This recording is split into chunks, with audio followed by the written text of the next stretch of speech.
The ballroom of Ashworth Manor shimmered beneath the glow of 1,000 candles, their flickering light reflecting off crystal chandeliers and polished marble floors. The scent of roses and champagne lingered in the air, blending with the distant sound of a string quartet playing a delicate waltz.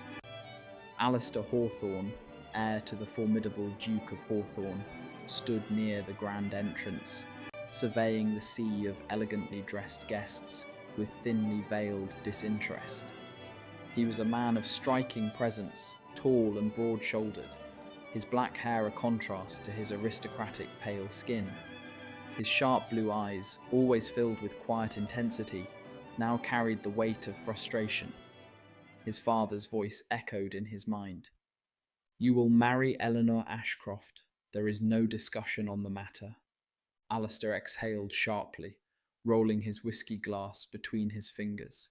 He had spent months caught in a web spun by Victoria Clement, the daughter of a viscount, a woman he believed he adored, until the cruel truth surfaced.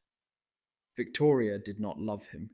She loved power, prestige, and the ability to wield him as one of her many conquests. And still, despite her betrayal, he could not stomach the idea of marrying a woman he had never even spared a thought for. Across the ballroom, amidst the swirling gowns and twinkling chandeliers, Alistair's gaze landed on Victoria Clement. She was dancing with a man of no significant standing, yet she looked radiant, her laughter light and careless. He felt the sting of betrayal all over again. The way her fingers grazed her partner's shoulder with effortless charm was the same way she had once touched him. For a fleeting moment, she turned, their eyes meeting across the room. But instead of recognition or regret, she merely looked through him, as if he were nothing more than another face in the crowd. And then, with deliberate grace, she turned her head away, continuing her dance as if he had never existed. A slow, cold rage coiled in Alistair's chest. How foolish he had been. His musings were interrupted as a gentle voice spoke behind him. "Your Grace, I believe introductions are in order." Alistair turned, and for the first time took in the woman his father had chosen for him. Eleanor Ashcroft was breathtaking in a way that crept up on a man slowly, like a soft melody that lingered long after it had played. Her golden brown hair was swept into an intricate chignon, tendrils framing a delicate face of high cheekbones, full lips, and eyes the colour of rich hazel. She was poised, her emerald gown hugging her form with understated elegance. He inclined his head stiffly. "Lady Eleanor." Her smile was small, but there was no mistaking the sharpness in her gaze. "I assume you would rather be anywhere else but here." Alistair arched a brow. "You assume correctly." Eleanor tilted her head. "At least you are honest. That is more than I expected." His lips twitched at her candour, though he quickly masked it with indifference. "I do not intend to deceive you. I will not love you, nor do I intend to pretend otherwise." A flicker of emotion passed through her expression, too fleeting for him to decipher. Then, with surprising grace, she lifted her chin. "Then I shall not burden you with the expectation of love, Your Grace. But duty is duty, and I intend to fulfill mine." Before Alistair could respond, a slow, deliberate clinking of heels echoed toward them. Victoria Clement approached with the poise of a woman who knew the power she wielded. Her gown of sapphire blue shimmered under the ballroom chandeliers, her golden curls cascading down one shoulder. She smiled as if she had never once bruised Alistair's heart. "Alistair," She purred, her fingers trailing over his sleeve before Eleanor deftly stepped between them. "Lady Victoria?" Eleanor greeted coolly, her hazel eyes flashing with something close to amusement. Victoria barely acknowledged her, her gaze locking onto Alistair. "You have been avoiding me." Alistair stiffened, his jaw tightening. There was nothing to discuss. Victoria chuckled, stepping closer, her fingers once more reaching for him. But before she could make contact, Eleanor's hand shot out, catching Victoria's wrist in a firm grip. My fiancé Eleanor said smoothly. is otherwise engaged. Victoria's eyes widened, but Eleanor did not release her, nor did she waver in the slightest. There was no desperation in her tone, no jealousy, only a quiet, confident possession that unsettled Victoria more than any shouted claim ever could. I suggest Eleanor continued, tilting her head ever so slightly. you direct your charms elsewhere. Victoria yanked her wrist free, her expression darkening. She turned her sharp gaze to Alistair, as if expecting him to rebuke Eleanor, to dismiss her claim. But Alistair said nothing. He simply stood there, watching Eleanor with something unreadable in his expression, something dangerously close to admiration. Victoria huffed and took a step back. I see. She murmured, her lips curving into something that no longer resembled a smile. Enjoy your duty, Your Grace. With that, she turned on her heel and swept away, leaving behind only the faint scent of roses and fading illusions. Eleanor exhaled, turning to face Alistair fully. That was rather unpleasant. She remarked lightly. Alistair studied her for a long moment before murmuring. Unexpected. Eleanor arched a brow. Did you expect me to simper and step aside? He smirked, finally, genuinely. I suspect I should stop underestimating you, Lady Eleanor. Their marriage was arranged within weeks. The ceremony was grand but impersonal, vows exchanged before the aristocracy of England, while Eleanor remained a mystery to him. Alistair remained cold, distant, as though denying her warmth would keep the walls around his heart intact. Yet Eleanor was not a woman to be ignored. From the very first night in Hawthorne Manor, she set the stage for her own quiet battle. She did not whimper under his indifference or let his brooding silences deter her. She met his sharp words with wit, his distance with patience. She moved with a confidence that did not demand his attention, but commanded it nonetheless. One evening, as he sat in the library, a book untouched in his hands, Eleanor entered, draped in a silk nightgown the colour of moonlight.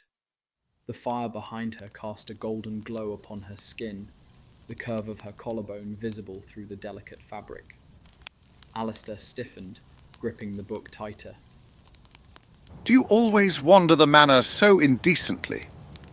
Eleanor's lips curved into a slow, knowing smile. Do you always ignore your wife so thoroughly? He exhaled, the scent of lavender drifting towards him as she stepped closer. She trailed a single finger along the edge of the table, her voice soft yet unwavering.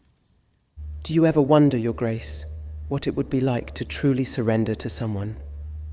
Or is it easier to remain untouchable? His jaw clenched. You mistake my restraint for hesitation, Lady Eleanor. She leaned in slightly, her breath warm against his ear, then whispered, It's now Duchess Hawthorne, and I want you to prove me wrong. He turned then, catching her wrist in his grasp. A charged silence settled between them. She was testing him, he realized, and God help him, he wanted to fail. The moment their lips met, it was as if the world had tilted on its axis. Alistair, who had spent his life keeping control, now found himself utterly undone by the woman before him. Eleanor responded with equal fervour, her fingers tangling in his dark hair as she pressed against him. He lifted her effortlessly, carrying her to the bed where whispered moans and gasping breaths filled the space between them. His hands roamed her soft curves, his mouth tracing the delicate line of her neck. She was not meek nor submissive. She was fire and silk, meeting his passion with her own. and when he finally claimed her, it was not merely an act of possession, but an unspoken promise. Victoria Clement had always been a woman of cunning, and if she could not have Alistair under her spell, she would ensure no other woman did. The idea that Eleanor Ashcroft, a woman of wit, beauty, and an unwavering sense of self, had secured what she had so effortlessly discarded infuriated her. Victoria sent a carefully crafted letter to Hawthorne Manor, delivered by her trembling maid. The message was desperate and heartfelt, claiming that she had been thrown from her horse and was grievously injured. She begged for Alistair's presence, appealing to the remnants of his past affection.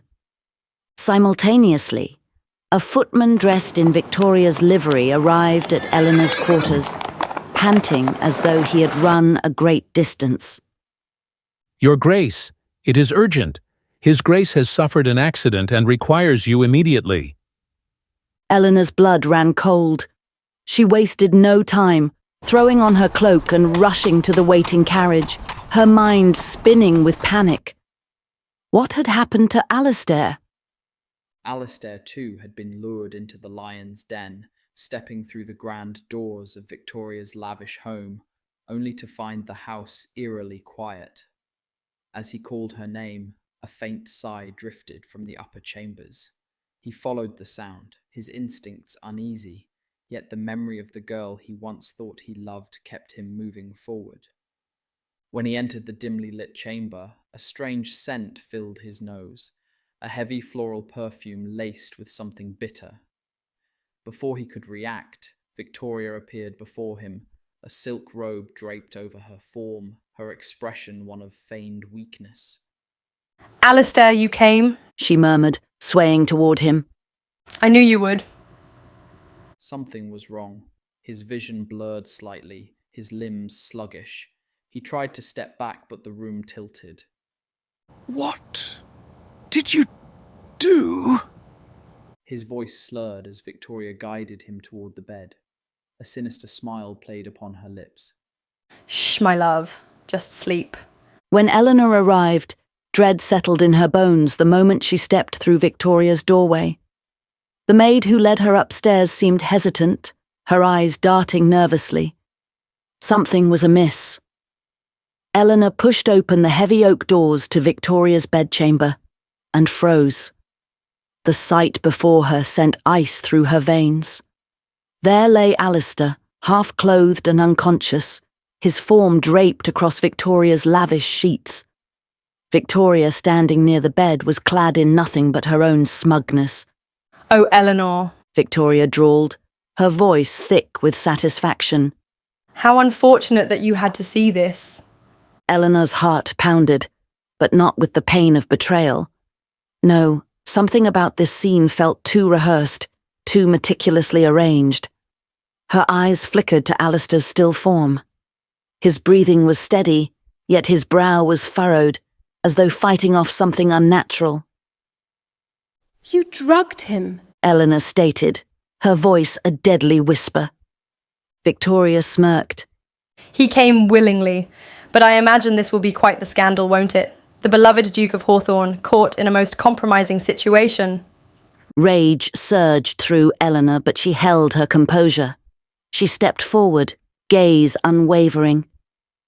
You are truly desperate, Victoria. You would ruin a man simply because he no longer adores you?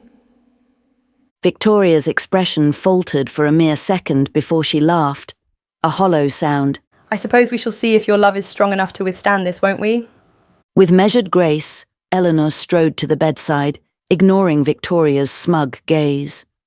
She reached out, brushing Alistair's damp hair from his forehead. Alistair, wake up. His lashes fluttered, his breathing deepening.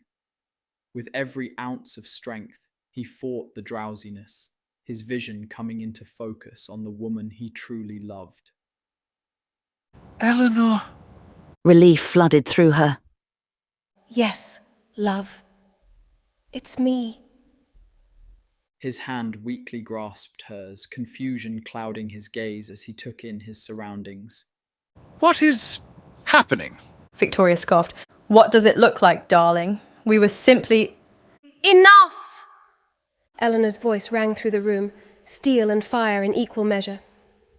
You will not speak another word, Victoria. You have lost. Victoria's smirk faltered. Have I? The world will not see it that way. Eleanor tilted her head. That's where you're mistaken.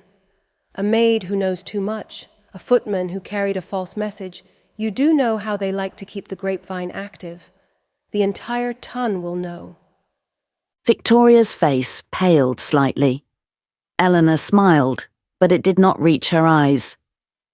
You have overplayed your hand, Lady Victoria, and for that you will reap what you sow. Alistair, though weak, had heard enough. He sat up, pain and exhaustion warring in his mind. Eleanor, I would never... Eleanor silenced him with a hand to his cheek. I know. I trust you. His chest tightened at those words. Even in the midst of a planned deception, she believed in him. I swear to you, I would never betray you. She nodded. I know. The bond between them had been tested, but not broken. In the end, Victoria's schemes had only proven one thing. Eleanor was unshakable, and Alistair had been a fool to ever resist her. As they left Victoria's home, Alistair turned to Eleanor, his hand gripping hers tightly. You saved me. She smiled. And I always will. In the weeks that followed, the walls between them continued to crumble. Alistair, once so certain that he could never love another, now found himself unwilling to imagine a life without her. It was in the way she laughed at his dry humour, in the way she kissed him like he was the only man in existence, in the way she met his every challenge with her own brand of cleverness. The moment of clarity struck him one evening, as they lay tangled beneath silken sheets, her head resting against his chest. I was a fool, he murmured. Eleanor stirred slightly, tilting her face up to him. What do you mean? His fingers traced idle patterns on her back. To think I could live without you. Her breath hitched, her lips parting in surprise. He took her hand, bringing it to his lips. I love you, Eleanor. She smiled then, a radiant, knowing smile, as though she had been waiting for him to realize it all along. And I love you, Alistair. Hawthorne Manor was never again a place of cold duty, but a home filled with warmth and laughter. Alistair fully embraced his feelings, loving Eleanor with every fibre of his being. And as they stood together on the estate grounds, gazing at the golden horizon, he knew one thing with certainty. She had not merely conquered him, she had saved him.